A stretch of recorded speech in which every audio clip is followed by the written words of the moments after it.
नामम मेघानाम चांतिकारिणम। बोले कि जो इनके सामंतक नाम की मेघमाला थी, जो सबसे खतरनाक मेला, जैसे बड़ी बड़ी बूंदे जब आने लग जाती, तो बोले कि उनको बुला करके आदेश दिया इंद्र ने, बोले जाओ पूरे ब्रज मंडल में इतना बारिश करो कि पूरा ब्रज मंडल ही बह जाए। जब चारों तरफ से मेघमालाएं घेरने लग गई, गर्जना होने लग गई, तो सब भागते भागते कन्हैया के पास में आए। बोले लाला, तेने तो जैसे देवता की पूजा करवाई, इधर इंद्र रुष्ट हो गए, देख रहा है किस तरह से मेघमालाओं का बारिश होने वाला है। कन्हैया जी बोले सभी लोग ऐसा करो कि मेरे पास नहीं, सभी लोग उसी के शरण में चलो, भगवान गिरिराज के शरण में सभी लोग चलो, वही तुम लोगों की रक्षा करेंगे। इधर कन्हैया जी सब ग्वाल बालों को संग में लेकर के जा रहे हैं और रास्ते में सोचते ही जा रहे हैं। बोले तस्मात् मक्षरणम गोष्ठम मन्नाथम पद परिग्रहम। भगवान सोचते हुए जा रहे हैं कि मैंने जो प्रतिज्ञा किया है कि अपने शरणागत की रक्षा करने का जो मैंने व्रत लिया है, ये व्रत कहीं न नष्ट हो जाए। भगवान अपने मन में विचार करते करते जा रहे हैं और सर्वभूतेभ्ययम्यम ददाति, कि मैं ये मान करके चलता हूँ कोई भी भक्त अगर उसने हमारे ऊपर सब कुछ समर्पण कर दिया तो उसके लिए अभयम ददाति, उसके सभी भयों से मैं मुक्ति दिला करके अभय दे देता हूँ। भगवान कन्हैया जी सभी को लेकर के गिरिराज महाराज की तलहटी पर पहुंच गए। जब गिरिराज महाराज की तलहटी पर पहुंच गए, भगवान बोले चलो सब मिलकर भगवान को उठाओ। बोले अकेले तो नहीं उठेंगे, सब लोग मिलकर के इनके उठाओ। बोले इत्कोत्केन कृत्वा गोवर्धनाय चलाम दधिम। बोले सब लोग मिल करके उठाओ, अकेले के तो बस की नहीं है, सब लोग ऐसा करो, सब लोग मिल करके उठाओ। सभी लोग लगे। यहाँ सुखदेव जी ने कितना अच्छा वर्णन किया। बोले निकला कृष्ण तात्र निप बालक, जैसे बालक खेल खेल में कुकुर मुत्ता का पेड़ होता है छोटा छोटा सा, जो भगवान बोले बालकों ने खेल खेल में जिस तरह से कुकुर मुत्ता का पेड़ उखाड़ करके छतरी बना लेते हैं, ऐसे सब ग्वाल बाल मिल करके और भगवान कन्हैया ने इसी तरह से गिरिराज महाराज का धारण कर लिया। बोले 7 कोस के गिरिराज महाराज, यानी कि 21 किलोमीटर के गिरिराज महाराज, इतने बड़े पर्वत को और ग्वाल बाल ने मिलकर के, भगवान कन्हैया ने मिलकर के उनको नख पर धार उठा लिया और सभी लोग उनकी तलहटी में आ गए। सब लोग उसके अंदर जाकर निकल गए। सुखदेव जी कहते हैं परीक्षित कि गिरधारी एक न हस्ते न। सुखदेव जी ने तो ये नहीं कहा था कि भगवान ने एक अंगुली पर धारण किया था, भगवान ने कहा एक न हस्ते न, कि एक हाथ पर उठाया था। लेकिन बाकी जो हमारे ब्रज रसिक संत हैं वो कहते हैं कि एक न हस्ते न नहीं, कि भगवान ने नख पर एक अंगुली पर धारण किया था, कर्णिका अंगुली पर। एक न हस्ते न गोवर्धनाय दध्याम, कि भगवान ने अपने इस कनिष्ठिका अंगुली पर धारण किया था। अब हमारे ब्रजवासी क्या कहते, नहीं कनिष्ठिका पर नहीं धारण किया था, वो तो और चढ़ बढ़ के बताने लगे अपने भगवान की लीला। बोले तब किस पे धारण किया था? बोले उसने नख पर गिरवर धारण किया।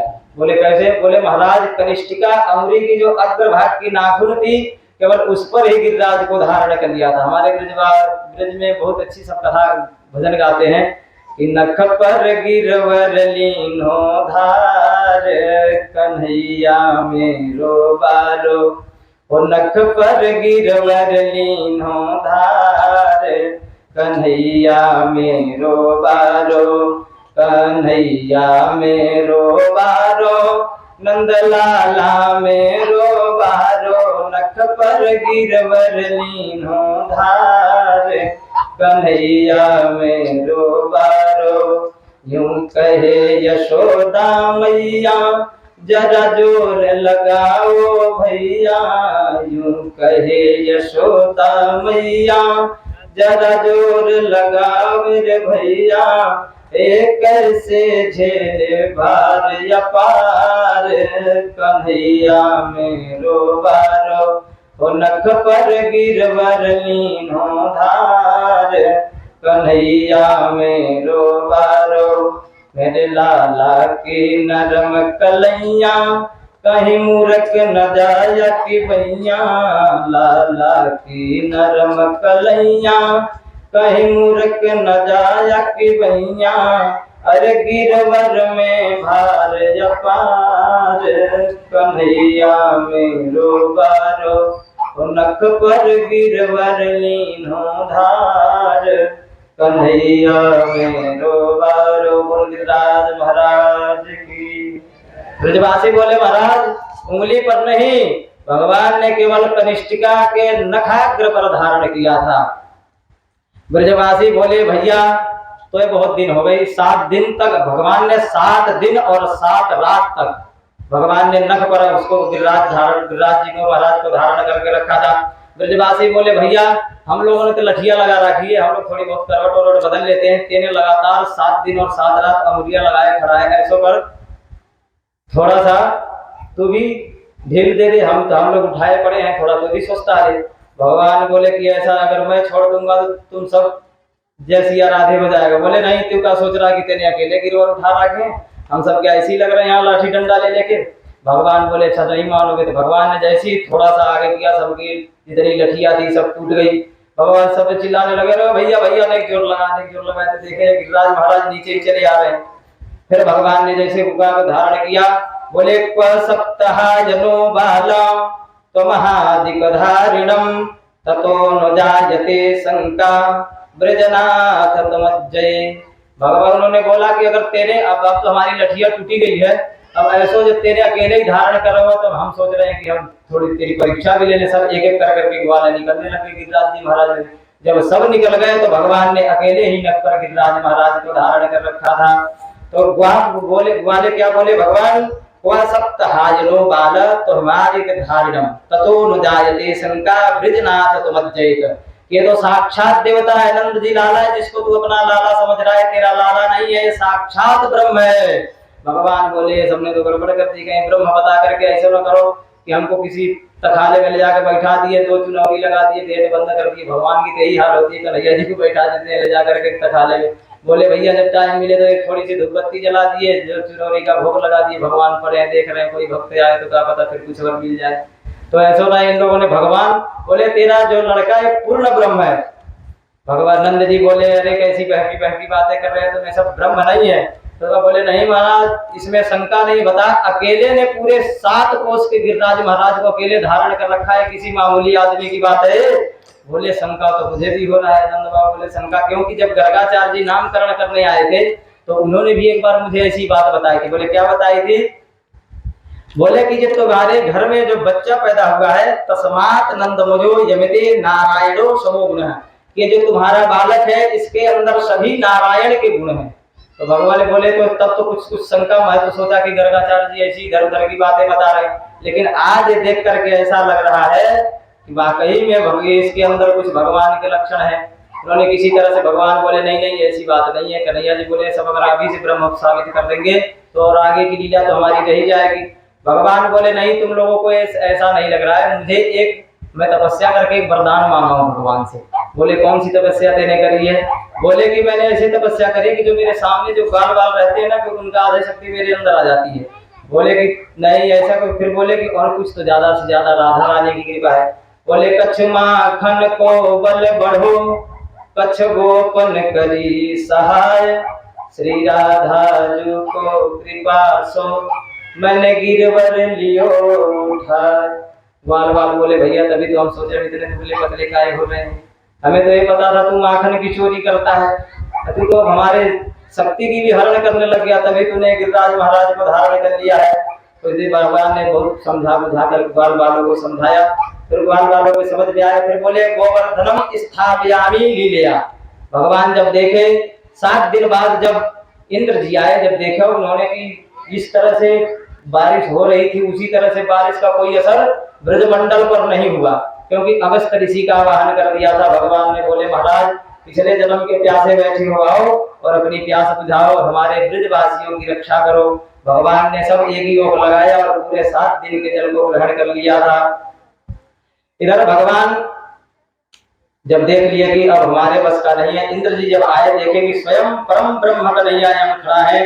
भगवान ने उनको साक्षात्कार करके दर्शन दिखाया था इंद्र जी को। इंद्र जी आए भगवान से माफी मांगने लगे, भगवान की स्तुति करें मानम विध्नुवम भव्या, कि भगवान आप तो मान को हरण करने के लिए इस जन्म में आपने अवतार लिया है, कि आपने कन्हैया अवतार जो लिया है ये सभी देवताओं का मान हरण करने के लिए दिखाया है। जगदिशा मानिनम, कि हम जैसे अभिमानी का जो अभिमान है हमारे अंदर पद का, उसका अपने अभिमान करने के लिए, जैसे ब्रह्मा जी का अभिमान था, ब्रह्मा जी को अभिमान हो गया कि मैं ही सृष्टिकार हूँ, जो करूंगा तो मैं ही करूंगा, बाकी ये सब तो ऐसे, क्योंकि भगवान मिथ्यावादी उनको दिखने लगे कि भगवान झूठे झूठे सबके वालन के झूठे संग में बैठ करके भोजन कर रहे हैं, इसलिए उनको अभिमान हो गया कि सृष्टि करता मैं हूँ। और इधर इंद्र को अभिमान हो गया था कि मेरे सहारे अगर मैं नहीं चाहूंगा तो बारिश नहीं होगी। तो भगवान ने गम्यताम शक्रभद्रवः, भगवान इनकी जो भी अहंकारता थी उसको नष्ट किया। तो भगवान बोले मेरा स्वभाव कैसा है, यस्याह मनम गृह्णानि, आपकी कृपा का अनुभव सबको नहीं होता है। यस्या मन गृह्णानि, कि मुझे छल और छिद्र बिल्कुल पसंद नहीं है। कहते जो जैसा है अगर वैसे ही मेरे शरण में आ जाए तो उसका उद्धार है, लेकिन बनावटी करके अगर आए कि घर पे तो कभी पूजते नहीं है, कभी आए कथा पंडाल में बोले भगवान हम तो बहुत बड़े भक्त हैं, तो भगवान कहते हमको छल और कपट बिल्कुल पसंद नहीं है। जो जैसा है उसी तरह से आता ब्रह्मासी संपत्ति हरणम संप्रदाय। भगवान कहते हैं कि अगर तुमको अपने संपदा का अभिमान है कि हमारे पास तो इतना पैसा है हम होते, भगवान कहते हैं अगर हमारी भक्ति में जो लगता है तो उसका सबसे पहले वह संपत्ति हरण। सुखदेव जी कहते हैं भगवान सबसे पहले उसकी हर तरह से आसक्ति को खत्म करते हैं। जैसे अगर उसको धन का अभिमान है तो धन का हरण कर देंगे, अगर किसी पद का अभिमान है तो पद का अभिमान कर कहेंगे अगर तू मेरा बनना चाहता है तो केवल मेरा ही बन करके रहे, फिर आजीवन की आसक्ति में ना पड़, अगर मेरा बनना है तो केवल मेरा ही बन करके रह। भगवान ने इस तरह से इंद्र जी का मानवर्धन किया और इंद्र जी अपना हाथ जोड़ करके भगवान की स्तुति की है, भगवान ने उनको माफ कर दिया। तो यहाँ सुखदेव जी बोले, परीक्षित जी बोले महाराज इंद्र ने तो इतना बड़ा पाप किया कि एक गोपांगनाओं को सबको बोला कि मैं पूरा ब्रज मंडल ही दहाने के लिए ब्रजबालाओं को भेज दिया था, मेघबालाओं को, कि पूरा ब्रज मंडल ही नष्ट कर दिया है। तो इसमें तो एक मृत्यु का कारण बताया गया और ब्रह्मा जी ने तो केवल बछड़ों का हरण किया था, बछड़ों का और ग्वाल बालों का, तो आपने ब्रह्मा जी को क्यों नहीं माफ किया और इंद्र जी को इतनी सहजता से क्यों माफ कर दिया।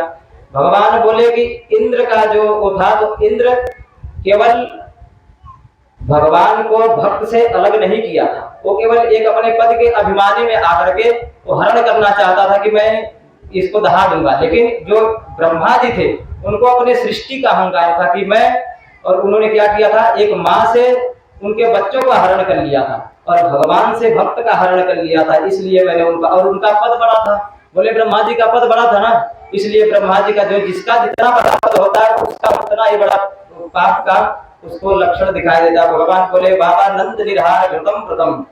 तो एक दिन बाद जब कुल सब तरह से नंद बाबा ने इनको भगवान कन्हैया जी ने इधर इंद्र जी को माफ किया, इंद्र जी स्तुति करते हुए अपने धाम को गए। कुछ दिन बीता, एकादशी का व्रत आया, कुछ दिन बाद एकादशी का व्रत वैष्णवों के लिए बहुत उत्तम व्रत बताया गया है।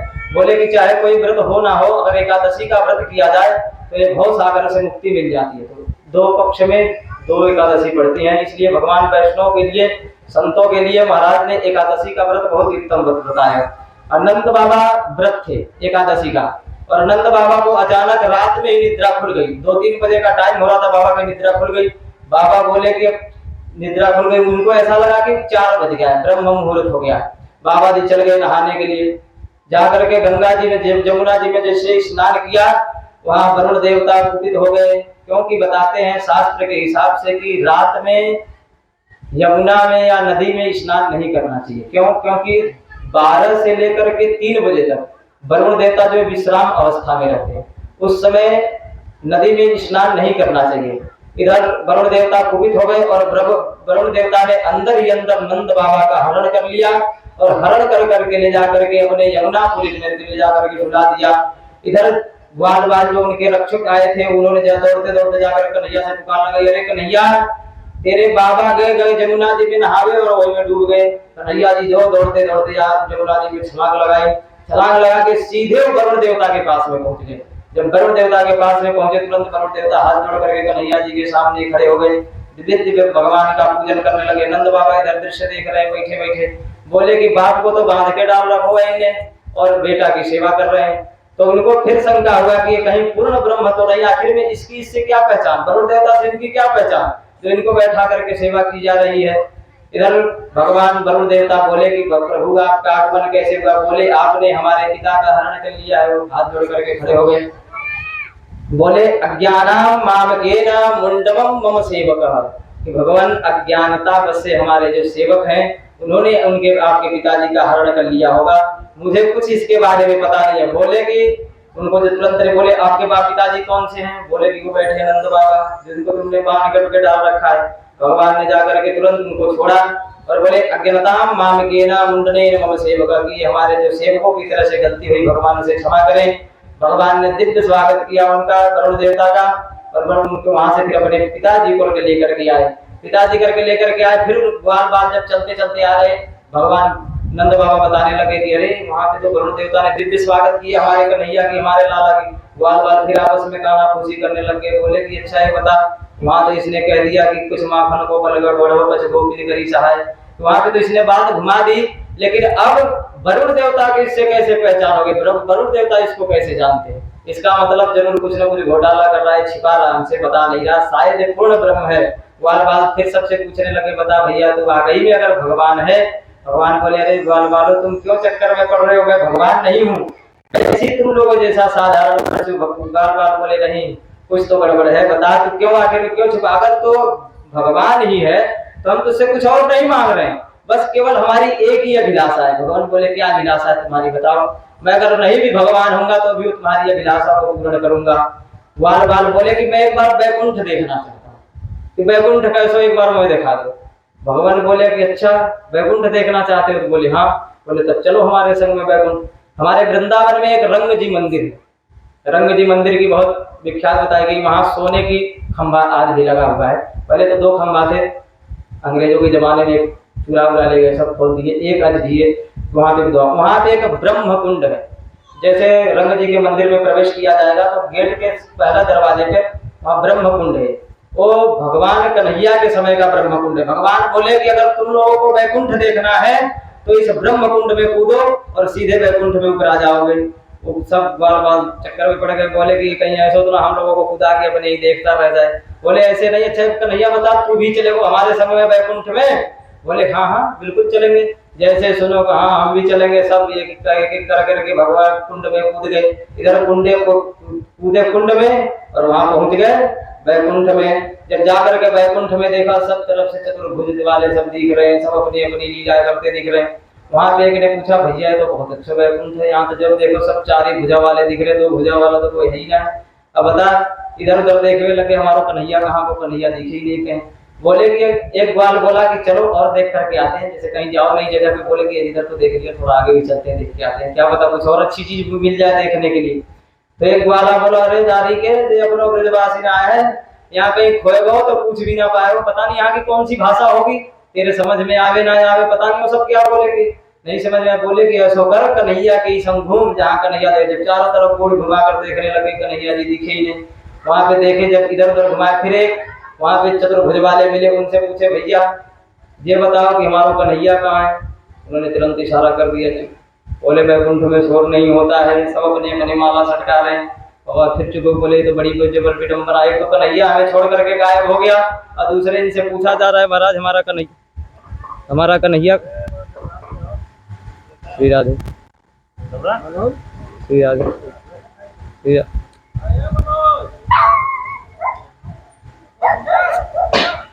श्री राधे श्री राधे श्री राधे।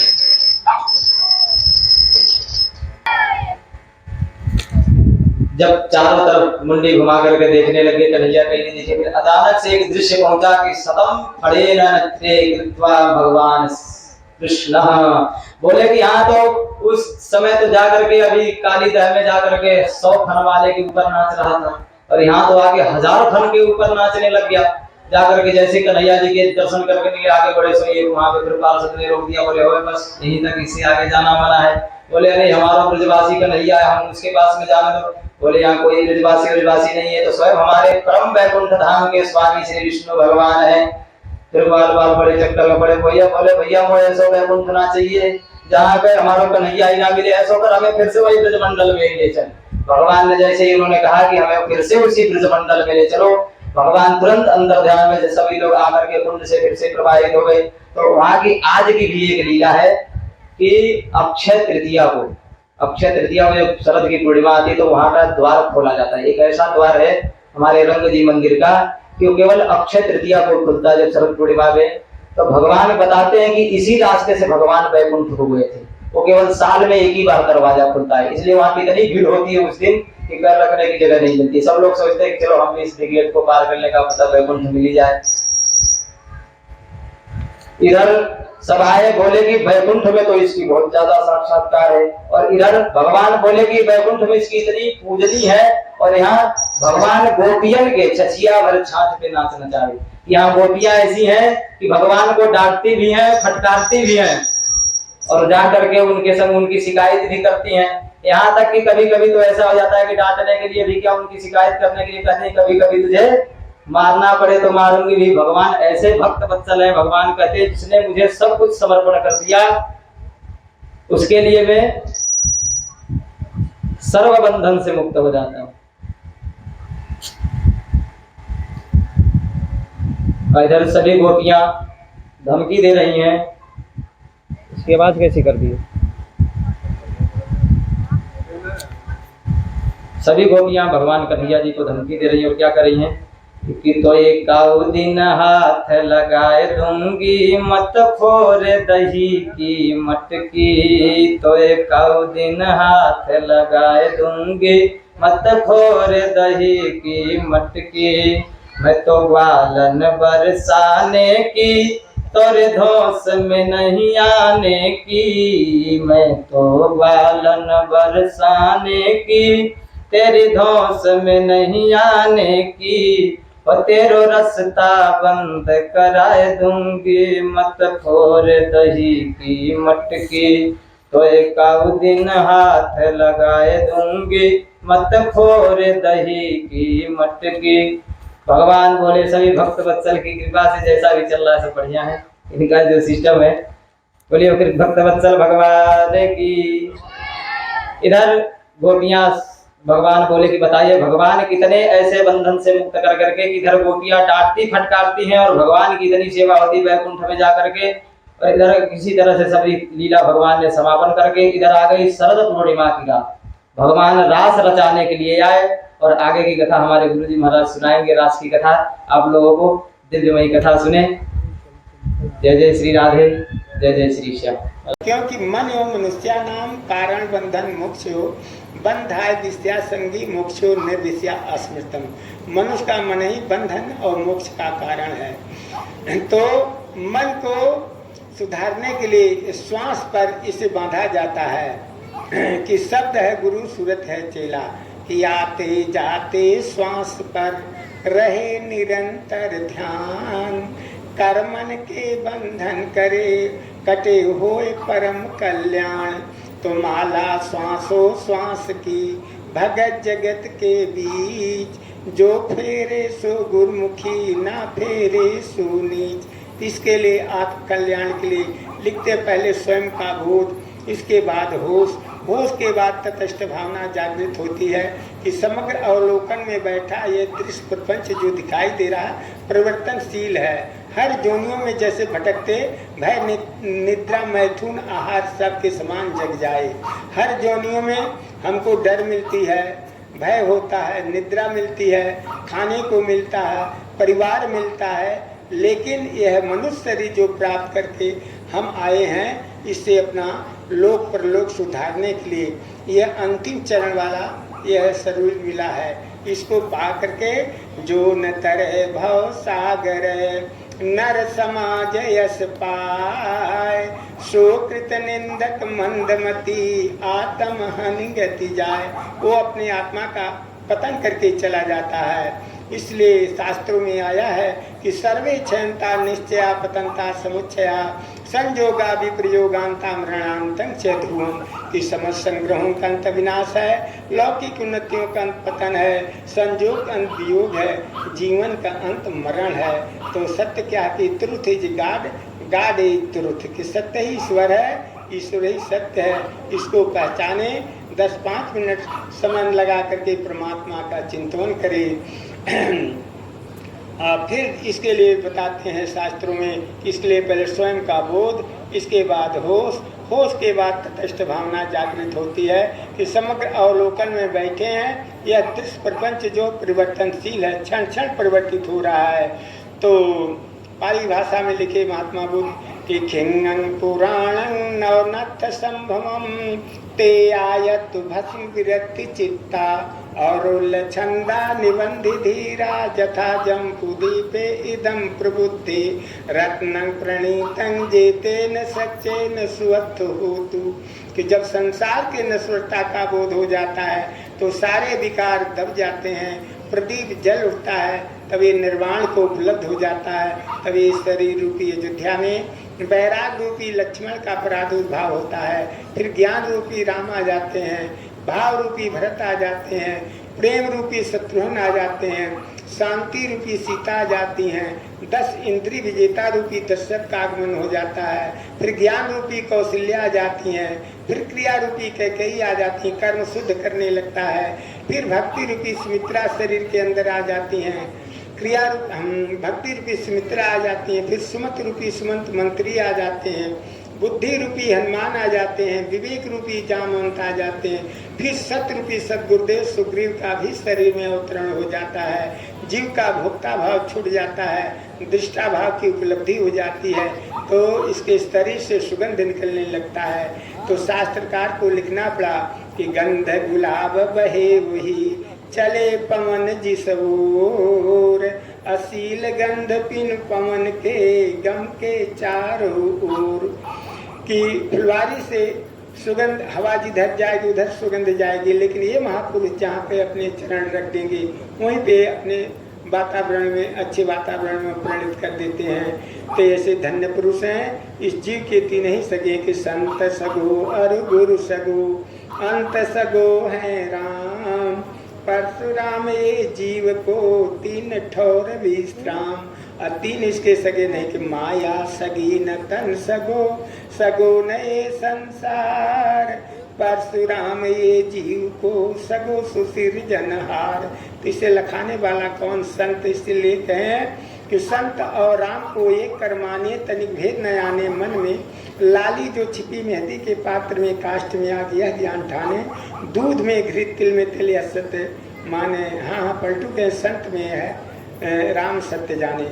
इसलिए जो घटवासी राम हैं उनका चिंतन यह द्वैत दृष्टि जब समाप्त होती है तब होता है कि ये चाम के महल में बोलता राम है, राम और चाम को चीन भाई, धन उस्ताद जिन चाम मूरत गढ़ी सकल श्रृंगार रूप छपछाई, एक ही बूंद से साज साबित किया विविध प्रकार जंत लाई, बामन की गांठ दे महल ठाड़ की अंगलियां अग्र न को लगाई, रतन सो नैन दिया दिव्य दृष्ट पाई, पीठ पीछे बनी मेरुदंड है लगी पंजर बीच ढाई, कि रीढ़ा से ढाई अक्षर निकलता है, श्वास के राहें कोई राम कहता, कोई ओम कहता, कोई सोहम। तो चाम बीच मास है, मास बीच हाड़ है, हाड़ बीच बिंद है, कहें कबीर एक ख्याल करता किया ज्ञान की दृष्टि से चीन कोई। इसलिए आत्मा राम को हमेशा स्मरण करना चाहिए, जानना चाहिए। शास्त्र वेद पुराण उसी को निर्देश दे रहे हैं और भगवान की बाल लीला का अनुकरण करें। बोलिए श्री सदगुरुदेव भगवान की जय। तो सुखदेव जी बोले कि हे राजन, कृष्ण जी ने मैया से गाय चराने के लिए कहा तो जसोदा ने नंद जी से कहा, कहकर श्री कृष्ण जी को गौ चराने के लिए शुभ मुहूर्त देखकर भेजा। श्री कृष्ण जी कारी गोरी धौरी धूमर भूरी नीली कहकर बड़े उत्साह से गौओं को चराने लगी। जब ये ऊंचे टीले पर चढ़कर अपना दुपट्टा हिला हिलाकर उक्त नामों से गौओं को बुलाते तो वे भागती हाँफती दौड़ती उनके पास आ जाती। एक बार एक सखा ने आकर कहा कि हे महाराज, यहाँ से थोड़ी ही दूर पर एक ताल वन है जिसमें अमृत जैसे फल लगे हुए हैं, परंतु उसके फल पककर पृथ्वी पर जब गिरते हैं तो उन्हें कोई छूने नहीं पाता और स्वयं ही पृथ्वी पर सड़कर नष्ट हो जाते हैं, क्योंकि धेनु नाम का एक महाबली राक्षस उस वन का रक्षक है। यह कुछ कहा नहीं जा सकता, वह कहाँ अकेले ही रहता है। इससे ज्ञात होता है कि वह बड़ा बलवान भी है। यदि कोई उस वन के फलों को लेने जाता है तो वह उसे मार कर खा जाता है। उसे मनुष्यों का मांस बड़ा प्रिय लगता है। भगवान कृष्ण काल वालों का सत्प्रेम देखकर अपनी पूर्वेच्छा जान हंसते हुए शीघ्र वहाँ से ताल वन की ओर चले। वहाँ जाकर हलधर जी ने जाकर एक वृक्ष को पकड़कर उसे झकझोरा कर ऐसा हिलाया कि उसके समस्त फल टूटकर पृथ्वी पर गिर पड़े। जब फलों के पटापट गिरने का शब्द धेनुकासुर को लगा तो वह महाकुपित हो बलराम जी के पास आ पहुंचा और उनकी छाती में अपने पिछले पैर से दुलत्तियां मारकर उन्हें यानी घायल कर दिया, जिसकी चोट से बलराम जी को भी बड़ा आघात पहुंचा। तब बलराम जी भी क्रुद्ध हो गए और उन्होंने उसके पांव पकड़कर ऊपर उठा शीघ्रता से घुमाकर जमीन पर पटक दिए और उसके प्राण पखेरु निकल गए। फिर ताल वृक्ष की जड़ पर उसे ले जाकर पटक दिया। सारा वन कंपित हो उठा। धेनुका के और भाई बंधु बलराम जी से युद्ध करने आए। बलराम जी ने देखा कि यहाँ तो इसके भाई बंधु भी आ रहे हैं, तब वे भी अपने भाई भगवान श्री कृष्ण को पास बुला लिए और सारा हाल का सुनाया। कृष्ण भी उनके साथ हुए। फिर दोनों भाइयों ने मिलकर समस्त राक्षसों को मार डाला। देवताओं ने उस पर खूब फूलों की वर्षा की और उनकी स्तुति की। फिर प्रसन्न हुए भगवान श्री कृष्ण बलराम दोनों भाई ग्वाल बालों के साथ ले अपने गौओं को। महाराज परीक्षित जी बोले, महाराज ये कौन थे और ये वृक्ष कैसे हो गए? बोले एक कुबेर के पुत्र थे। महाराज धन के अध्यक्ष जो हैं उनके कुबेर जी के पुत्र थे। बोले क्या क्या नाम था? बोले नल कुबर और मणिग्रीव। बोले महाराज वो वृक्ष कैसे हो गए? बोले एक दिन नारद जी जा रहे थे और ये सरोवर में स्नान कर रहे थे। दोनों सरोवर में नग्न अवस्था में स्नान कर रहे थे। बहुत से लोग थे लेकिन ये दोनों नग्न अवस्था में। तो जैसे कहते हैं ना कि को वस जग जन्मा जग माही प्रभुता पाए जाए नहीं घबराए, कि अगर जिसके पास थोड़ी सी प्रभुता हो तो उसकी थोड़ी सी सिस्टम अलग ही होता है कि अगर कोई मंत्री का बेटा तो वो झुकेगा नहीं कि मैं तो मंत्री का बेटा हूँ, आपके सामने क्यों झुक जाऊंगा। तो ऐसे जब उन लोगों ने भगवान को देखा नारद जी को, तो सभी लोग जाकर के दंडवत प्रणाम किए महाराज जी को, नारद जी को। लेकिन ये अपने मत में चूर था। पहले तो इसको ये मत का चूर था कि मैं धनाध्यक्ष कुबेर का बेटा हूँ, और दूसरा ये मदिरा पान का मत था। दो तीन मत इसके अंदर अहंकारता जब हुई तो ये दोनों लोग जाकर के नग्न अवस्था में ही नारद जी के सामने खड़े होकर के महाराज को दंडवत प्रणाम किया। बोले महाराज प्रणाम। तो प्रणाम करने की भी विधि बता देती है कि इसका प्रणाम करने का भाव कैसा है। भगवान बोलते इसीलिए कहते दंडवत प्रणाम, साष्टांग प्रणाम, और एक अब तो एक अलग परंपरा चल रही, घुटना छू करके प्रणाम कर लेते। महाराज दूर से आए, घुटना छू लिए भैया नमस्ते प्रणाम। तो उन्होंने जाकर कैसे प्रणाम कर लिया। बोले महाराज प्रणाम।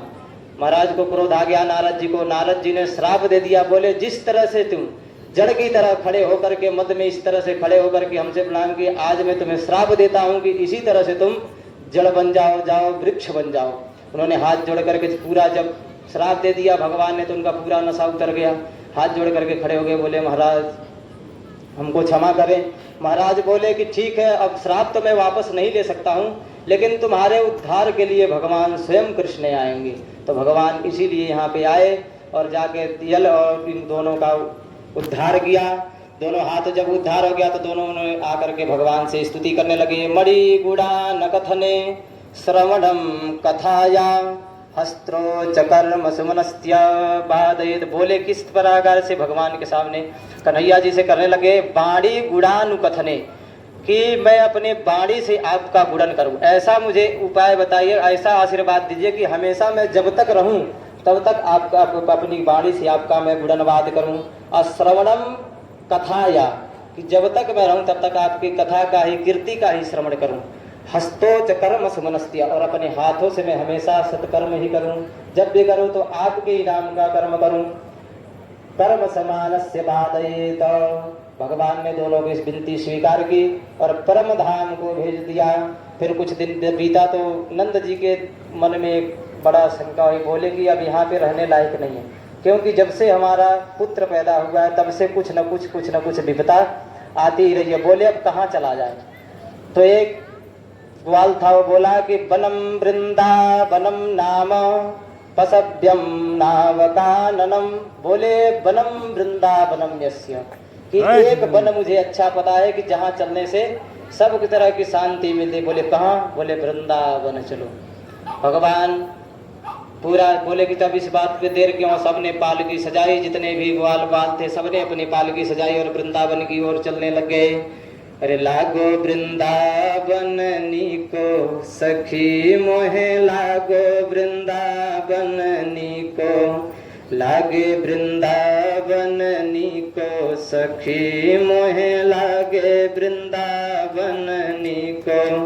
घर घर तुलसी ठाकुर सेवा, घर घर तुलसी ठाकुर सेवा, दर्शन गोविंद जी को, लागे वृंदावन नीको सखी मोहे, लागे वृंदावन नीको।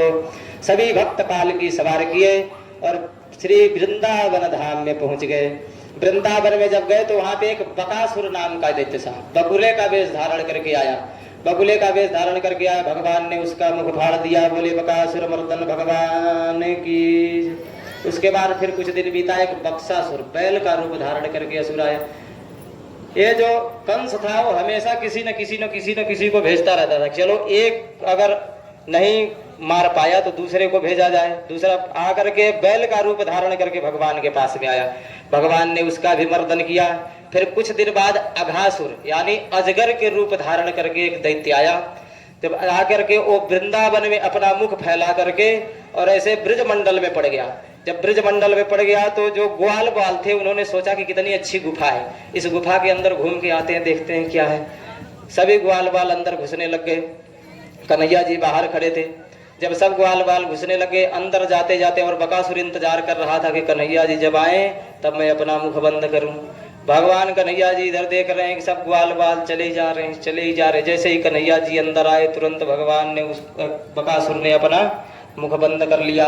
मुख बंद कर लिया जब 1 साल तक उसने अपना मुख का वर्तन किया था। भगवान ने उसका चक्र से उसके मुख को फाड़ दिया। तो इन्होंने जब पहुंचे नंद अपने वहां पे, बोले कि महाराज कन्हैया ने आज एक दैत्य को मारा। बोले किसको मारा? बोले बकासुर को। बोले 1 साल बाद परीक्षित जी को बड़ा अटपटा लगा कि महाराज 1 साल बाद क्यों बताए? बोले महाराज एक दिन ब्रह्मा जी को मोह हो गया। बोले कैसा मोह हो गया? बोले ब्रह्मा जी को ये मोह हो गया कि कन्हैया जी यहाँ पे गाय चरा रहे हैं सभी ग्वाल बाल के संग में, कभी उसका जूठन खा रहे हैं, कभी उसका जूठन खा रहे हैं, कभी उसका अपने में से सबको खिला रहे हैं। बोले कि महाराज इस बात का मोह हुआ कि लोग कहते हैं कि इतने पंडित जी, इतने संत ऋषि बैठे, इतने महात्मा जी बैठे जो भोग लगाते हैं, नाभ्यास दंतरक्षकों शीर्षणदेव, इतना मंत्र पढ़ पढ़ के भोग लगाते तो भी भगवान नहीं आते। और भगवान यहाँ पे ग्वालों का जो उनका जूठन खा रहे हैं, ये लग रहा है कोई ये पूर्ण ब्रह्म नहीं है। इसलिए ब्रह्मा जी को मोह हो गया। तो ब्रह्मा जी परीक्षा लेना चाहे। बोले कि अब क्या गया? भगवान ने, ब्रह्मा जी ने क्या किया, जितने भी ग्वाल पहले तो आए और बछड़ों का हरण कर लिए। सब बछड़े हरण कर ले गए और ले जाके स्वर्ग में रख दिए। जब भगवान कन्हैया जी जाकर के देखने लगे तो बछड़े पूरे गायब। उधर गए कन्हैया जी बछड़ा को देखने, फिर इधर आए और ब्रह्मा जी इधर से आए, ग्वालों का भी हरण कर लिए। जब भगवान इधर आए, ग्वालों जहाँ पे ग्वालों को छोड़ के गए थे, यहाँ पे जब आए तो देखे यहाँ पे ग्वाले भी नहीं है, ग्वाले का भी हरण कर लिए। फिर ब्रह्मा जी, भगवान कृष्ण जी ने तुरंत अपने एको हम द्वितीयो नास्ति, भगवान ने स्वयं अपने शरीर से जितने भी ग्वाल बाल थे, जितने बछड़ा थे, विभिन्न विभिन्न रूप में भगवान हर जगह प्रकट हो गए। और 1 साल तक ऐसे ही चलता रहा। किसी को पता ही नहीं चला कि रोज किसके बच्चे आ रहे हैं, किसके नहीं। भगवान ने स्वयं अपना रूप अतर अतर बनाए और सब ग्वाल बाल के संग में सबके घर पे पहुंचने लग गए। ब्रह्मा जी को एक दिन हुआ कि चलो देख करके आऊं, कोई नंद में तो एकदम, वृंदावन में तो एकदम हलाहल मचा होगा कि सब ग्वाल बाल मेरे पास और बछड़े भी जितने भी हैं सब मेरे पास, गैया उधर रंभा रही होंगी और इनके जो माता पिता हैं वो सब अलग ढूंढ रहे होंगे। जब ब्रह्मा जी आए, जब देखा कि सबके घर पे सब वही ग्वाल बाल, वही बछड़ा, भगवान अचंभित हो गए। ब्रह्मा जी ने जब देखे तो पूरा चारों तरफ से चकरा गए। ब्रह्मा जी फिर जाके स्वर्ग में देखे, कहीं ऐसा तो नहीं हम इधर आए तो उधर से कोई उठा लाया होगा। फिर वहाँ पहुंचे, वहाँ जाके देखे वहाँ भी सब ऐसे ही पड़े। फिर नीचे आए, फिर देखे वही हाल।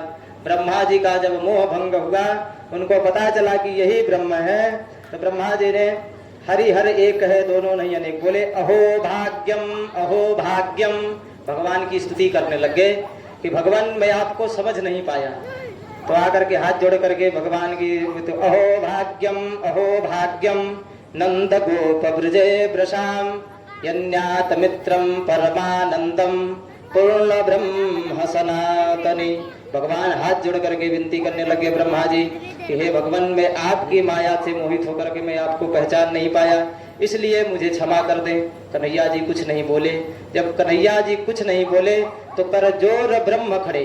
फिर जब उनसे कुछ नहीं बोले, फिर उन्होंने ग्वालों की स्तुति करने लगे। बोले, ग्वाल तुम भी इतने भाग्यशाली हो कि जो स्वयं परम ब्रह्म तुम्हारे मित्र बन करके तुम्हारे संग में ब्रज मंडल में खेल रहे हैं। आकर के उनका हाथ जोड़ करके करे, कर जोर ब्रह्म खड़े सुनहु नंद के लाल, और देहु ब्रह्म पद और को हमहु करो ब्रजदार। बोले कि महाराज, किसी तरह से विनती करके मैं ब्रह्मा का पद नहीं चाहता हूँ, मुझे हटा दीजिए ब्रह्मा जी के पद से। मुझे ऐसा करिए कि मुझे भी अपने संग इस नंद गांव में रख लीजिए, इस वृंदावन में रख लीजिए, ताकि मैं आपकी लीला का संग संग में श्रवण करूं और आपके संग संग में घूमूं। भगवान फिर भी कुछ नहीं बोले तो ब्रह्मा जी यहाँ से चले गए और आगे की कथा आप लोगों को गुरु जी सुनाएंगे। जय जय श्री राधे, जय जय श्री श्याम।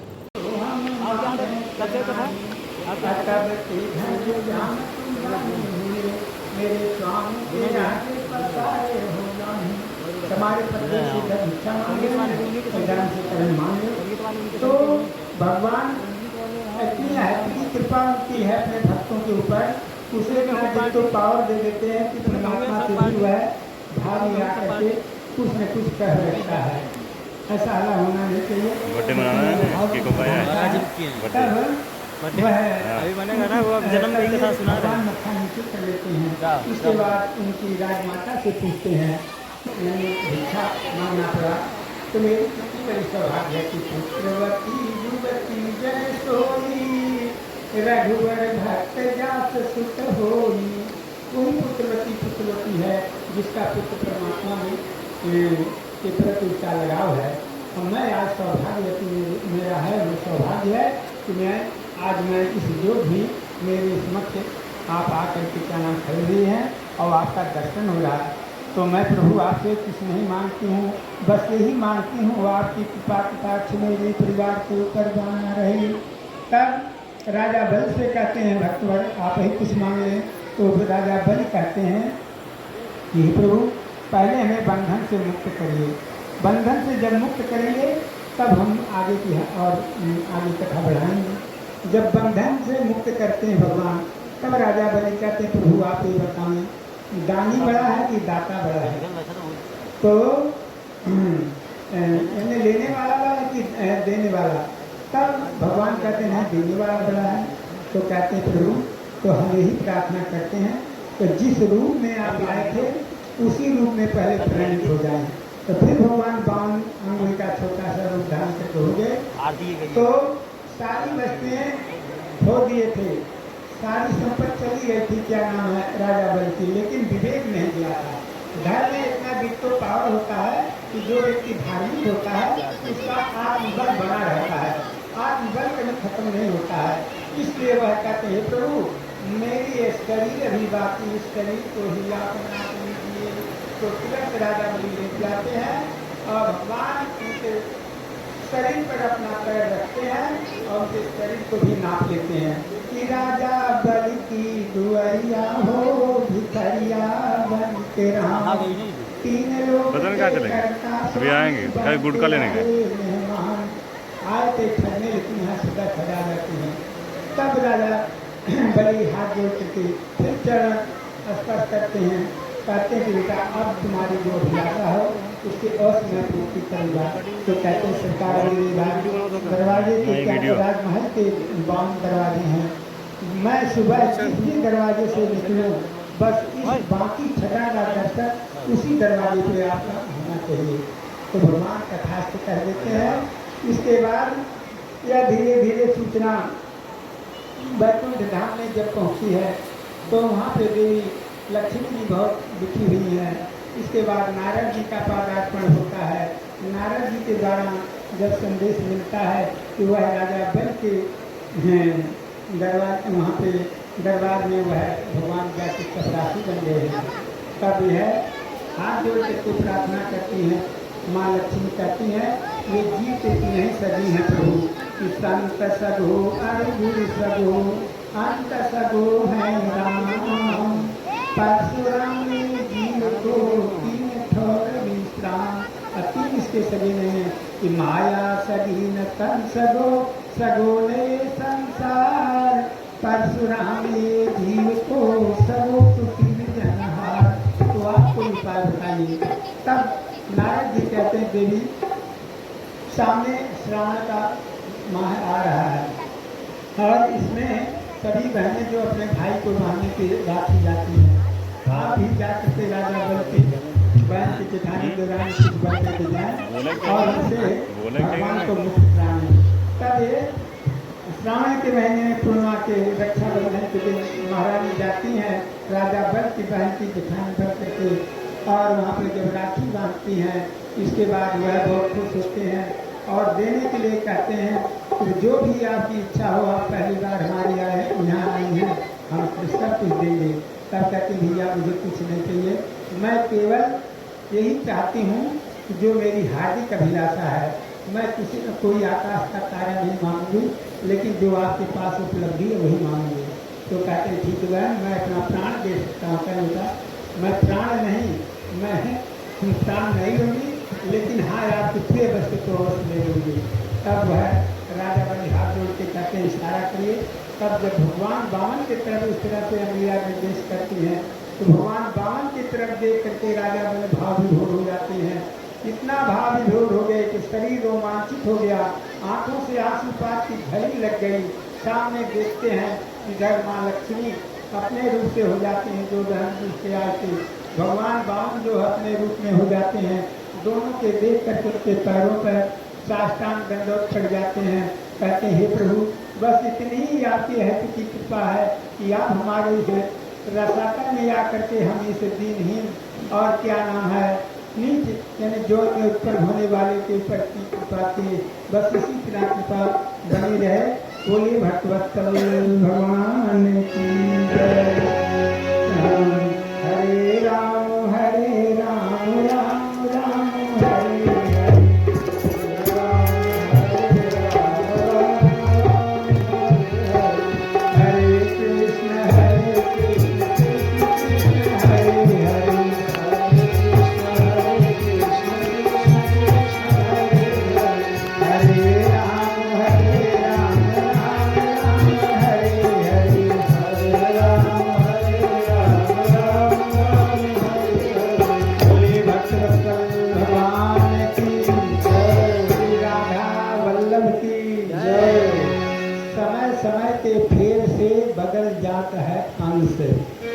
उग्रसेन के हिरण्यकश्यप के प्रहलाद भी उग्रसेन के कंस।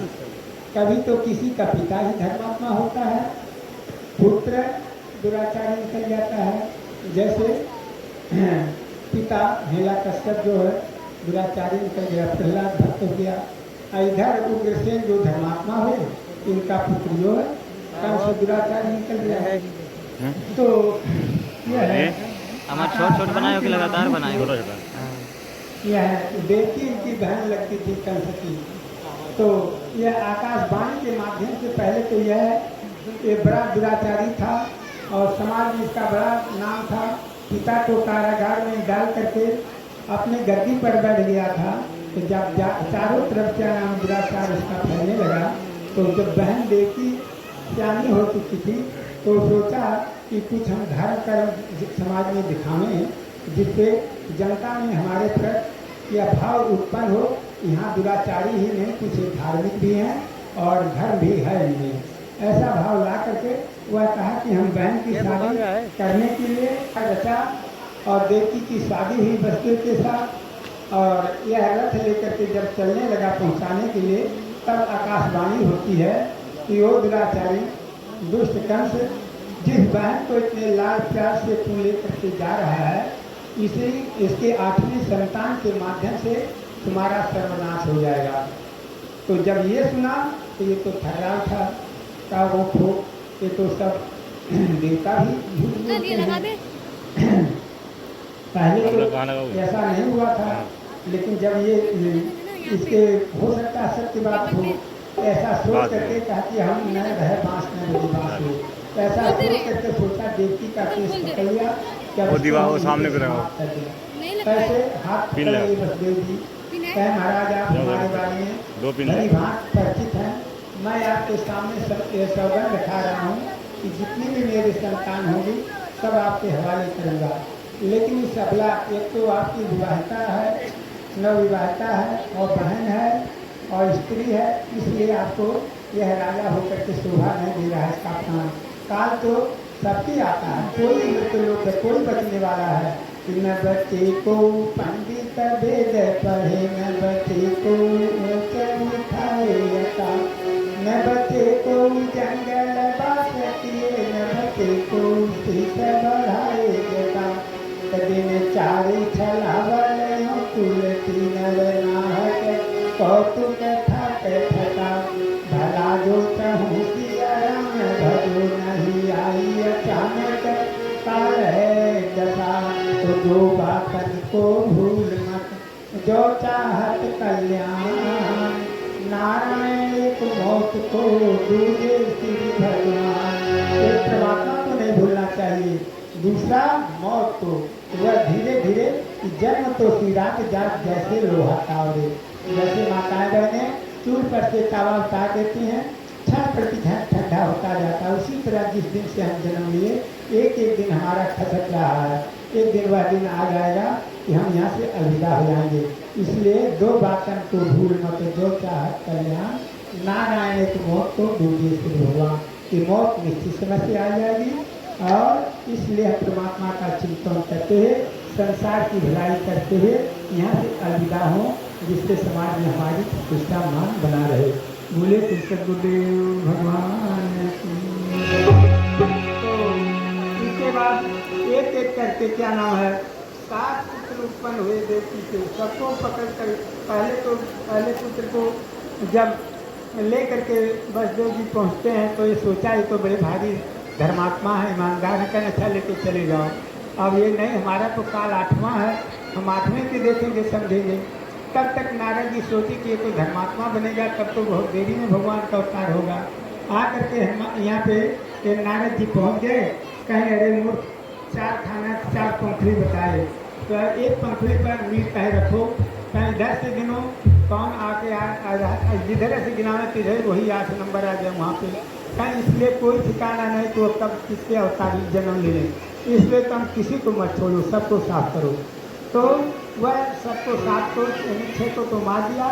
7वें में बलराम जी से ऐसा अवतार जो है उनका अवधान हुआ, तो अपनी महामाया को भगवान आदेश देते हैं कि तुम ले जाओ, यह रोहिणी के गर्भ में इसको ठीक करके करो। और वहाँ पे जो कन्या यशोदा की क्या उत्पन्न हुई है उसको वसुदेव जी से तेज पिता जी वहाँ पे उठा के ले आए, हमें वहाँ पे पहुँचाए और इन्हें क्या नाम है वहाँ से कन्या को लेके आए। तैयारी है। वह चले गए, बलराम जी वहाँ पे उत्पन्न हुए। 8वें में माया जो हुई यहाँ पे उत्पन्न, वह जो है उसे ले करके वसुदेव जी जाते हैं और वहाँ पे यशोदा के यहाँ रख करके और वहाँ से उन्हें रख करके कृष्ण भगवान को लेकर के आते हैं। कृष्ण भगवान को रख करके वो माया को लेकर के आते हैं, फिर यहाँ हथकड़ी हुई नहीं लग जाती है। इच्छा क्रम नास्ती जय इच्छा प्रभु राज कन्या राज द्वारे भी प्रभाव भटके। इसमें कहानी आई है कि ये इसी तरह से किसी राजा की राज कन्या थी, तो कोई जो है ज्योतिषी से वह ज्योतिषी राजकुमार से बालक से दिखवाए, तो उसके मन में यह लोभ आया कि उसके हाथ में लिखा था कि जो यही बड़ाई अमर कोई हुई सिमर भूम के ही कोई। तो वह सोचा इससे हम ही क्यों न करें, तो राजा से उसका सोचा 3-5 करके कहा कि इसके हाथ में ऐसा जो लिखा हुआ है कि ये जहाँ पे जाएगी उसका सर्वनाश हो जाएगा, इसलिए इसको एक संदूक बनवा करके जल में प्रवाह करा दिए। तो वह जल में प्रवाह करवा दिए और वह फिर सोचा कि हम उससे जा करके उठा लाएंगे। तो आगे जब गया तो जहाँ पे जो है डब्बा बहते हुए जा रहा था, तो खींच कर जब किनारे करवाया तो उसके पहले ही एक राजकुमार अपने पूरे शिकार खेल करके आ रहा था, घर से भालू ले आया था। वो डब्बा में जब खोल करके वह देखा तो राजकुमारी को निकाल कर उसमें वो सुई लगवा करके उसने मोक्षा प्राप्ति के भान को रख दिया। तो यह दूषित आत्मा वाला वो जो पंडित जब वहाँ जा करके वह डब्बे को लेकर के अपने खाना मकान पे पहुँचता है, एकांत में जब उसको खोलता है तो उसकी मूर्छा जब जागा भालू तो इसी को भी कहा गया। तो उसी पर वह जो है लिखे हैं दोहा कि हम इच्छा परम नास्ति दै इच्छा प्रबल। मनुष्य की इच्छा नाशवान होती है और परमात्मा की इच्छा प्रबल होती है। तो राजकन्या राजकुमारी वह राजकुमार और राजकुमारी को पा गया, वह अपने राजधानी को लेके गया, शादी विवाह किया और इसकी दूषित आत्मा थी से वह थाली जो है इसको खा गया। बोले भगवान नारद जी कहते हैं कि राजन तदंतर गोष्ठ में विद्यमान नंद जी ने अपने घर में पुत्रोत्सव होने का समाचार सुनकर प्रातःकाल ब्राह्मण को बुलाया और स्वस्तिवाचन पूर्वक मंगल कार्य कराया। जिन पूर्वक जात कर्म संस्कार संपन्न करके महामनस्वी नारद नंद जी ने ब्राह्मणों को आनंद पूर्वक दक्षिणा देने के साथ ही 1 लाख गहने दान की।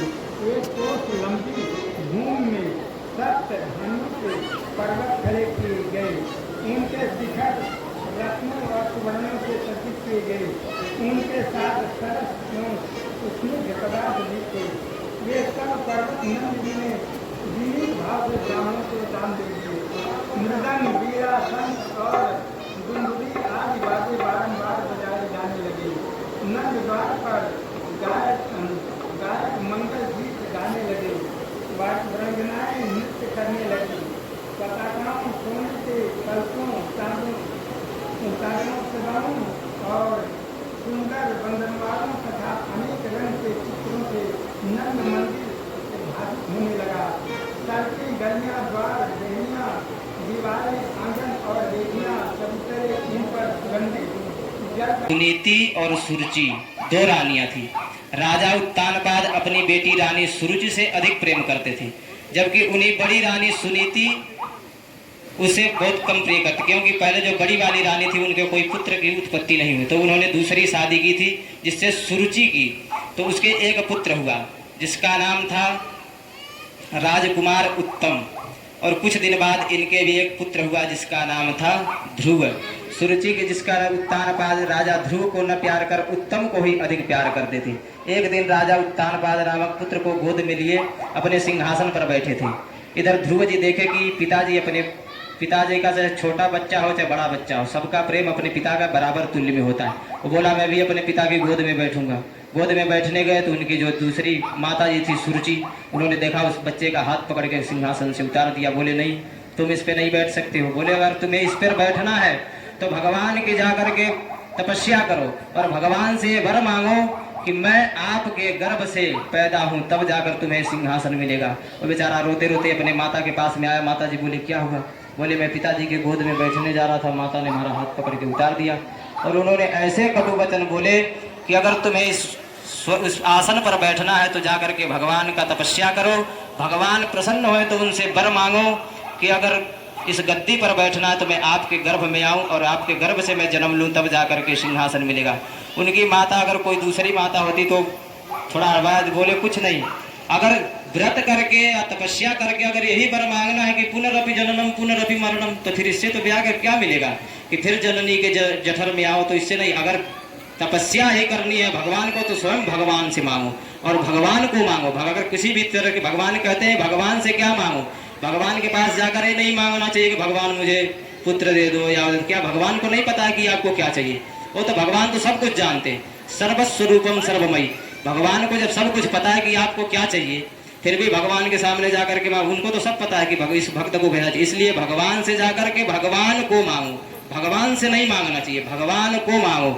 तो यहाँ पे राजा ध्रुव जी जाकर के 5 वर्ष की आयु में, मात्र 5 वर्ष की आयु ध्रुव जी की वंचित रहे। तुम भगवान से आराधना करो, जिससे कि विदुर इस प्रकार विष भरे शब्द सुनकर ध्रुव का कोमल हृदय तड़प गया। उनके होठ कांपने लगे और सिसकते हुए अपनी माता सुनीति के पास चले। सुनीति ने पुत्र को गोदी में उठा लिया और कहा बेटे तेरे लिए दूसरा कुछ भी कहे, किंतु तुझको किसी की प्रति अमंगल की भावना नहीं आनी चाहिए, क्योंकि ईश्वर भले बुरे सबका उचित फल देने वाला है। तू आज ही सर्व संकट हर श्री हरि के चरणों में अपने को निश्चित छोड़ दे। हे विदुर, तब माता सुनीति के स्पर्शमयी वचन सुनकर ध्रुव की बाल बुद्धि को यथार्थ समझते देर न लगी और वे तप करने के लिए वन को चले गए। बालक ध्रुव के निश्चय से प्रभावित होकर नारद मुनि उनके समीप आए और मन ही मन उसकी सराहना करने लगे। नारद मुनि के बड़े मन में शंका हुई कि ये 5 वर्ष का बालक कहीं ऐसा तो नहीं 2 मिनट के लिए घर से ऋषि आके आया है और अभी थोड़ी देर बाद फिर घर चला जाएगा। अगर इसके दृढ़ ही संकल्पता है तो मैं इसके जाकर के इसकी परीक्षा लूंगा, क्योंकि गुरु हमेशा ये चाहता है कि यह शिष्य बनने लायक है या नहीं। तो उन्होंने नारद जी आकर के इसके शिष्य की प्रविताता करने लग गए। ताता करने के लिए इनका परीक्षण लेने लग गए। आकर के संकल्प दृढ़ मैत्री जी कहते हैं कि ध्रुव के इस संकल्प को सुनकर नारद मुनि बहुत प्रसन्न हुए और बोले, कालिंदी के तट पर मधुबन में जाकर तू जप तप नियम और प्राणायाम से मन को एकाग्र कर भगवान का स्मरण कर। हे ध्रुव, मैं तुमको उस मंत्र से अवगत कराता हूँ जिसके जप करने से तुम्हें भगवान की प्राप्ति हो जाएगी। वह महामंत्र क्या बोले? ओम नमो भगवते वासुदेवाय। तुलसी दल भगवान को बहुत प्रिय है, इसलिए इसका पूजन में प्रयोग आवश्यक है। इस प्रकार ध्रुव ने मधुबन का मार्ग लिया। वहां पहुंचकर वे भगवान भजन में दिन व्यतीत करने लगे। उन्होंने पहले कुछ बासबान में उपलब्ध कंद मूल फल खाकर बिताए और तदुपरांत शनै शनै आहार की मात्रा कम करके केवल जल पी करके रहने लगे। कुछ समय पीछे ध्रुव ने जल का भी त्याग कर दिया। बोले, क्या मंत्र जप रहे थे? नमो भगवते वासुदेवाय। केवल एक ही मंत्र, नमो भगवते वासुदेवाय। कुछ दिन तक तो महाराज जी ने बहुत केवल जल पिया, कंद मूल फल जंगल से खाते रहे। जब कुछ दिन और बीता तो उन्होंने उसका भी त्याग कर दिया, केवल जल पी करके रहने लगे। जल पी करके वही मंत्र जप रहे, नमो भगवते वासुदेवाय, नमो भगवते वासुदेवाय।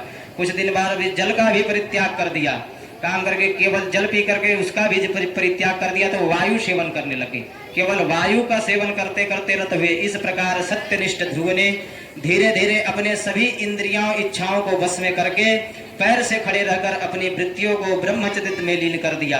श्वास को ब्रह्मांड में चढ़ाकर उन्होंने उस सूत्र को तोड़ दिया जो व्यक्ति को समष्ट में बंधे हुए है। सृष्टि के नियम को भंग होते देखकर देवगण भयभीत हो गए, भगवान विष्णु की शरण में गए। विष्णु जी ने कहा, मैं बालक ध्रुव के दर्शन देकर उसको तप से मुक्त करूंगा। मैत्री जी कहते हैं, विष्णु जी गरुड़ पर सवार होकर ध्रुव को दर्शन देने के लिए मधुबन चले। ध्रुव के हृदय में एक अद्भुत प्रकाश हुआ। उन्होंने नेत्र खोल करके देखा तो सामने लीलाओं के नाथ खड़े हैं। ध्रुव उनके चरणों में लेट गए, भगवान के चरण को चूमते हुए हृदय में लपटने लगे। बाल्यावस्था में विवश, उनमें बाड़ी शक्ति तो ऐसी नहीं थी कि वो भगवान की प्रार्थना करते, किंतु उनकी प्रबल भक्ति को समझकर भगवान अपना वेद स्वरूप शंख उनके कपोलों से लगा दिया, जिससे उनमें भगवान की स्तुति करने का बल आ गया और स्थिरता पूर्वक भगवान की इस प्रकार स्तुति करने लग गए।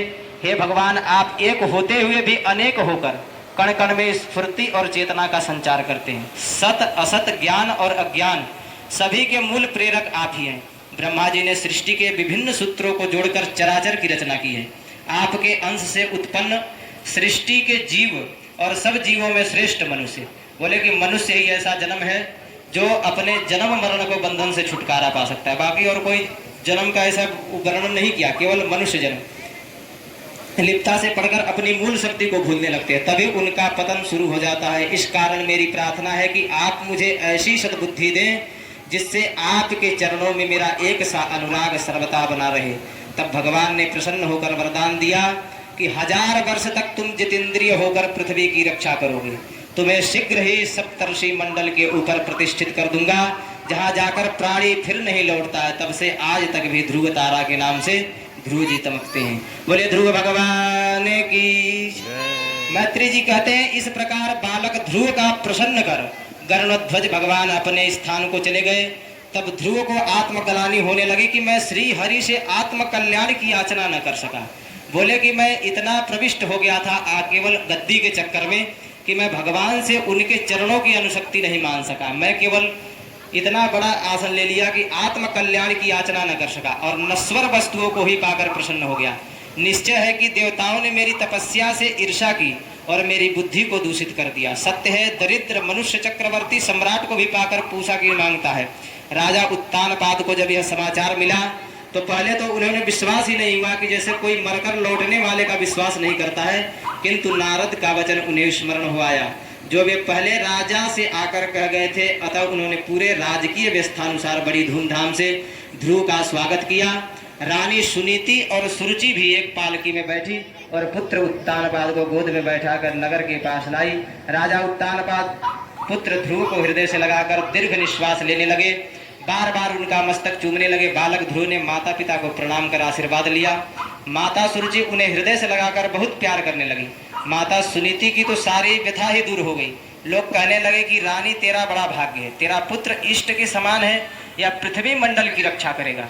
जनता द्वारा ललित हो रहे ध्रुव को राजा ने उत्तम के साथ प्रसन्न होकर हथनी पर बैठाया और आनंदित हो नगर में प्रवेश किया। मार्ग में जाते हुए ध्रुव को देख नगर की सभी स्त्रियां वात्सल्यवस्ता आशीर्वाद देती हुई उन पर श्वेत समर्प दही जल दूब अक्षत पुष्प बरसाने लगी। फिर तो उनकी युवावस्था आते आते राजा ने प्रजा की संपत्ति से ध्रुव को ही पृथ्वी का स्वामी बनाया। बोले ध्रुव भगवान की। मैत्री जी कहते हैं, विदुर जी, राज्यारोहण के पश्चात शिशुमार नामक प्रजापति की कन्या भ्रमि के साथ ध्रुव जी का ब्याह हुआ, जिससे कल्प तथा वत्सर नाम के 2 पुत्र हुए। साथ ही ध्रुव जी की एक और स्त्री थी जो वासुदेव की कन्या थी, जिसका नाम इला, और जिसके उनके उल्का नाम का पुत्र हुआ। एक समय जब ध्रुव जी का भाई उत्तम वन में आखेट के लिए गया तो चलते चलते वह यक्षों की नगरी अलकापुरी के निकट जा पहुंचा और वहां उसका यक्षों से युद्ध छिड़ गया। इस युद्ध में यक्षों ने उत्तम को मार डाला।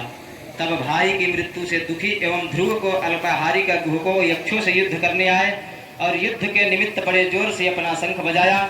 उसे सुनकर अलकापुरी के बलवान योद्धा यक्ष अपने घर से निकल ध्रुव जी से युद्ध करने आए।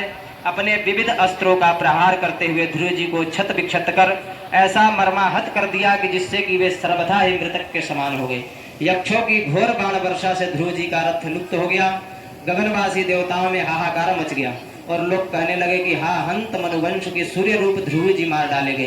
परंतु जैसे कुहरे के फट जाने पर सूर्य ज्यों के त्यों पर निकल आते हैं, ऐसे ही अपने धनुष के टंकोर करते हुए शत्रुनाश की ध्रुव जी का रथ निकल आया। उस समय कटे मरे अगणित वीरों से युद्ध भूमि पट गई। कोई भी यक्ष वीर ध्रुव जी का सामना करने के समर्थ नहीं हुआ। बचाए हुए दुताक का भाग गए। ध्रुव जी ने सोचा कि चलकर अलकापुरी का निरीक्षण करें, परंतु उसी क्षण उन्होंने यक्षों का दुर्दांत माया का स्मरण हो आया और वे अपना वध का विचार त्याग अपने नगर की ओर चले गए। कुछ ही दूर वे आते थे कि यक्ष की अपार माया ने पुनः उनका मार्ग अवरुद्ध कर दिया। यक्षों की घोर गर्जना से मानो वज्रपात सा होने लगा। मुनियों ने ध्रुव जी के लिए चिंता हो गई कि लोग उनके लिए भगवान प्रार्थना करने लग गए। मैत्रेय जी कहते हैं, हे विदुर जी, जब यक्षों ने ऐसी ममता फैलाई तो ध्रुव जी ने अपना अत्यंत प्रभावशाली नारायण अस्त्र उठा लिया। इसका उठाना था कि यक्षों की सारी माया तत्काल ही नष्ट हो गई। इसकी भयंकर मार से बचे बचाए यक्ष भी पुनः मार डाले गए और वे समूल ही नष्ट हो गए। तब यक्षों के कुल का अपने वंशज ध्रुव द्वारा इस प्रकार का भीषण संहार हुआ।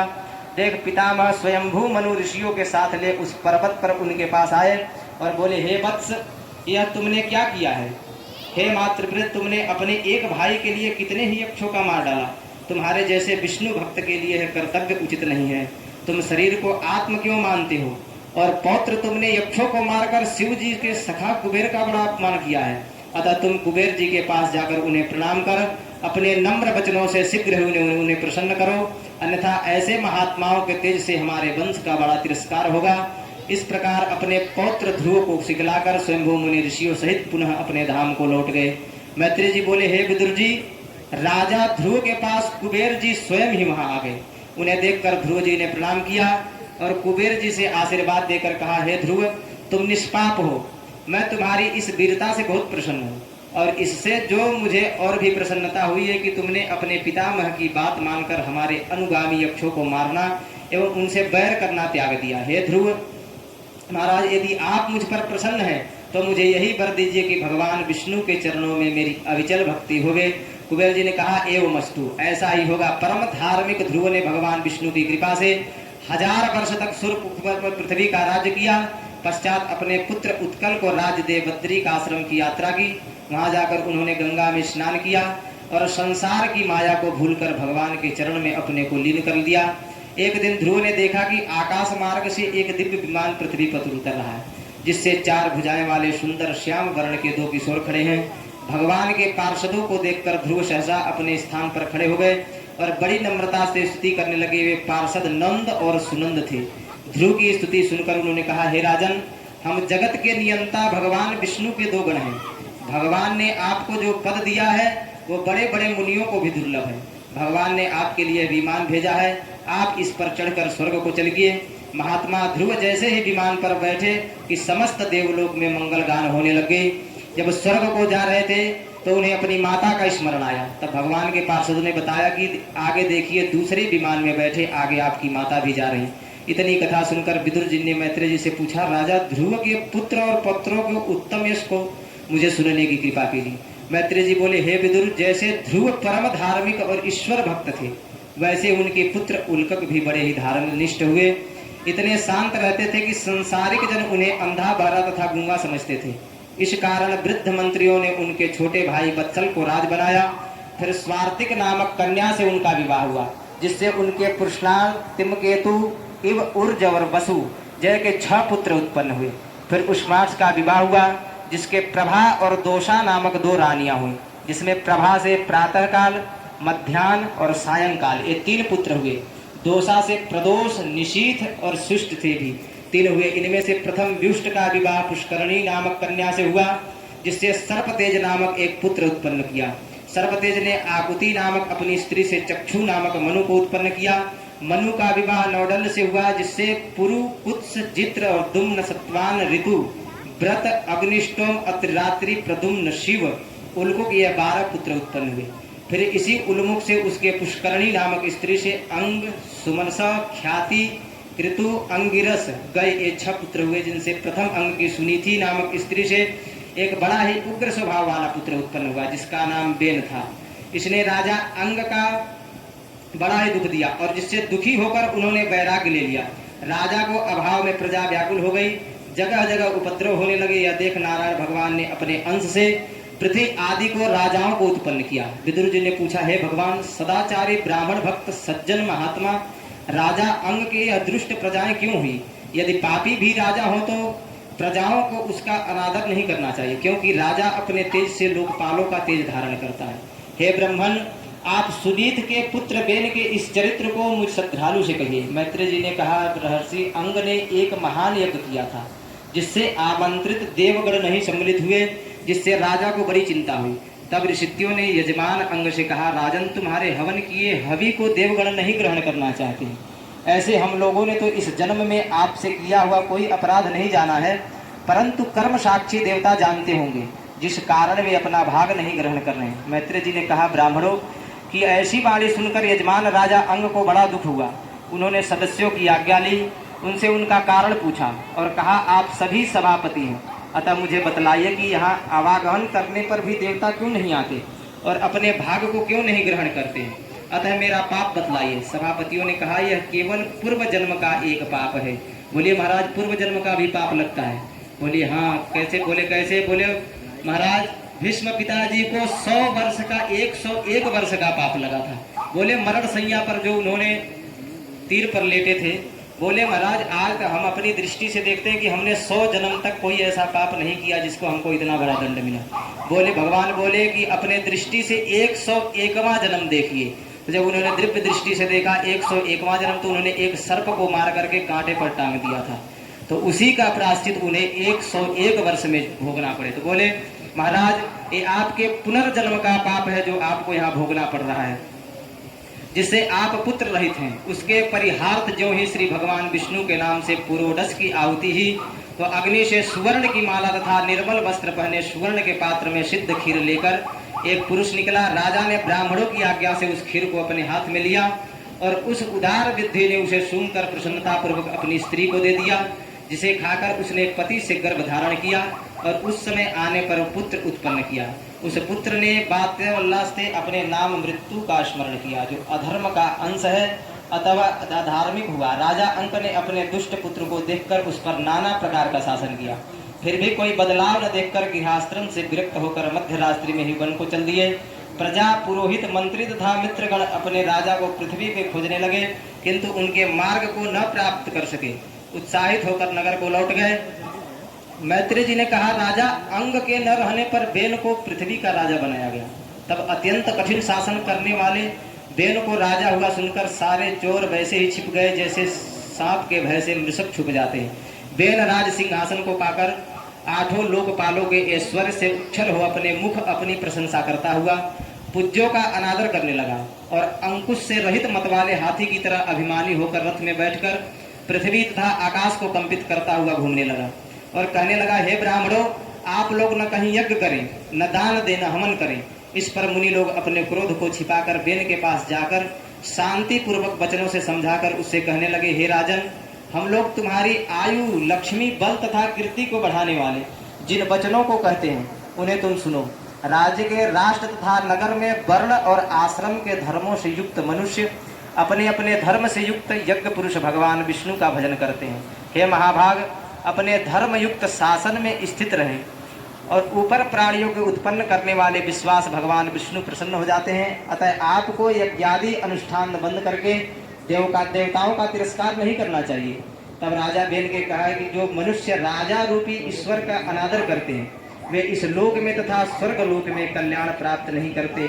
जैसे पति के प्रेम से रहित उल्टा स्त्रियों की अन्य पति में भक्ति होती है, वैसे ही आप लोगों को जिसमें भक्ति है वह यज्ञ पुरुष नाम वाला कौन है?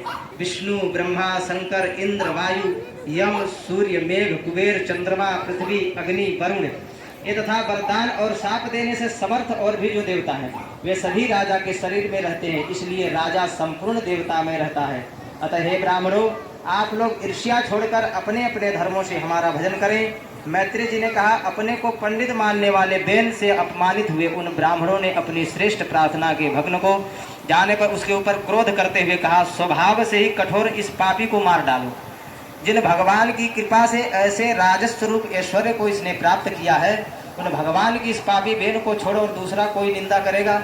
इस प्रकार उसे मारने का निश्चय कर ऋषिगण अपने छिपे हुए क्रोध को प्रकट करते हुए पहले ही भगवान की निंदा करने से मृत प्राय इस बेन को अपने ही अहंकारों से मार डाला। राजा के न रहने से संपूर्ण पृथ्वी पर अराजकता फैल गई। चोर प्रजा का धन लूटने लगे और उनकी हत्या करने लगे। यह देखकर ऋषियों ने विचार किया कि राजर्षि अंग का यह वंश नष्ट होने योग्य नहीं है, क्योंकि इस वंश में भगवान का आश्रय लेने वाला अत्यंत पराक्रमी राजा होगा। ऐसा सोचकर ऋषियों ने राजा बेन की जंघा का बड़े वेग के साथ मंथन किया और तब उस जंघा से एक छोटा मनुष्य प्रकट हुआ। वह काग के समान काले रंग का था। उसके हाथ, पांव आदि और सब अंग छोटे छोटे थे, थोड़ी लंबी तथा नासिका का अग्रभाग नीचे की ओर दबा हुआ था। उसके नेत्र रक्त के सदृश लाल थे। वह सर झुकाकर करूं। ऋषियों ने कहा, निशीथ बैठ जाओ। इससे हे तात वह निषाद नाम से प्रसिद्ध हुआ। मैत्री जी बोले, हे विदुर, ब्राह्मण ऋषियों ने फिर राजा बेन की भुजाओं का मंथन किया, जिससे एक पुत्र तथा एक कन्या उत्पन्न हुई। पुत्र में विष्णु का और कन्या में लक्ष्मी का अंश था। पुत्र का नाम पृथु और कन्या का नाम अर्ची पड़ा। इसी देवी ने जो पूर्व में विष्णु की वियोगिनी थी, पृथु को पति भाव ने स्वीकार किया। पृथु के प्रकट होते ही ऋषियों एवं ब्राह्मणों ने बड़ी खुशियां मनाई। स्वयं ब्रह्मा जी आए, क्योंकि पृथु शंख चक्रादि चिन्हों से युक्त विष्णु जी का अंश था। ब्रह्मा जी ने पृथु को समुद्रात पृथ्वी का राजा बनाया। समस्त पृथ्वी ने से एक एक बढ़कर उपहार भेंट किए। ब्रह्मा जी ने वेद में कवच, सरस्वती ने उत्तमहार, विष्णु जी से सुदर्शन चक्र और लक्ष्मी ने अचल संपत्ति दी। इंद्र के किरीट, यम ने दंड और धर्मशस्वी माला, वायु ने 2 उत्तम व्यंजन, वरुण के नेत्र, कुबेर ने सिंहासन, रुद्र ने तलवार, पार्वती ने ढाल, चंद्रमा ने घोड़ा, ब्रह्मा जी ने सुंदर रथ से किरणों का बाण, पृथ्वी से खड़ाऊं और स्वर्ग ने नवीन माला और समुद्र ने उत्तम शंख, पार्वतियों ने समुद्र गमन के लिए मार्ग दिया। बड़ी धूमधाम से पृथु का राज्याभिषेक हुआ। राजा पृथु ने कहा कि संसार में प्रशंसा के योग्य केवल एक भगवान विष्णु ही है, अतः आप लोग मुझ बालक का उपहास न करें। मैत्री जी कहते हैं, इस पर ऋषियों ने कहा, हे राजन, आप देवताओं में भी श्रेष्ठ हैं। आप साक्षात विष्णु जी का अवतार के लिए लोगों को पूर्ण विश्वास है कि आप गौ और ब्राह्मण के रक्षक